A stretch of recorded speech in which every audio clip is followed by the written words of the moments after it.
समीक ऋषि की तपस्या विलीन हुई। समीक ऋषि खड़े हो गए, बोले बेटा क्या हो गया? बोले पिताजी तुम्हारे गले में किसी ने मरा हुआ सर्प डाल दिया और हमने श्राप दे दिया कि 7वें दिन ही तुम्हारी मृत्यु हो जाएगी। तस्तक नाम रचेगा, उससे मृत्यु हो जाएगी। बोलो सीताराम।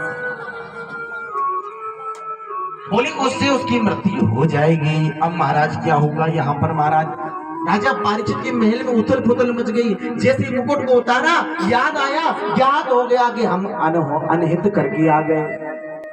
जैसे मुकुट उतारा, करो पता चल गया भैया मैंने तो ऋषि के गले में मरा हुआ सर्प डाल दिया, मैंने बड़ा ही दुष्कर्म कर दिया। अब महाराज क्या हुआ? सुनिए ध्यान से।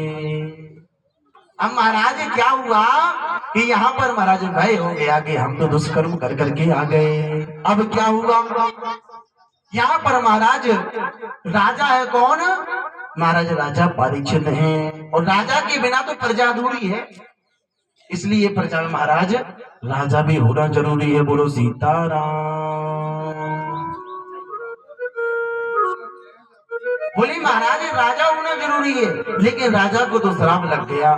समीक ऋषि ने खूब समझाया, श्री बेटा तुम्हें ऐसा नहीं करना था। अरे बेटा वो हमारे आगे राजा है, यदि सर्प डाल दिया तो डाल दिया, क्या बात हो गया, कोई बात नहीं बेटा। लेकिन पिताजी मुंह से नहीं बोली, बंदूक से बोली, बात नहीं आती, इसलिए किसी से सोच समझ करके बोलो।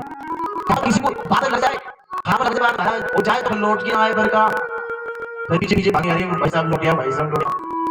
इसलिए महाराज मुंह से कभी वापस नहीं होती, इसी चीज भी बोलो तो सोच समझ के बोलो, जो उचित लगे तो नहीं तो बोलो, यदि अनुचित बोलोगे तो खराब लगेगा। तो सीताराम, जोर से बोलो। अब महाराज क्या हुआ? सुनो बड़े ध्यान से। यहाँ पर महाराज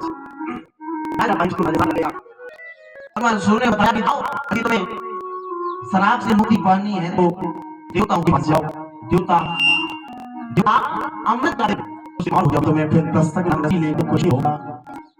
देवताओं के पास जाओ, देवताओं के पास तो नहीं गए, लेकिन महाराज कृष्ण ने बताया कि तुम वेद व्यास जी के पुत्र जिनका नाम है श्री सुखदेव जी महाराज, उनसे क्या सुन लो? अमर कथा सुन लो, कल्याणकारी है वो कथा, तुम उनसे कथा सुन लो। महाराज राजा परीक्षित वहां पहुंचे, 7वें दिन में तो मृत्यु होनी थी, वहां गए, महाराज जी से कहा महाराज जी हमें अमर कथा सुना दो।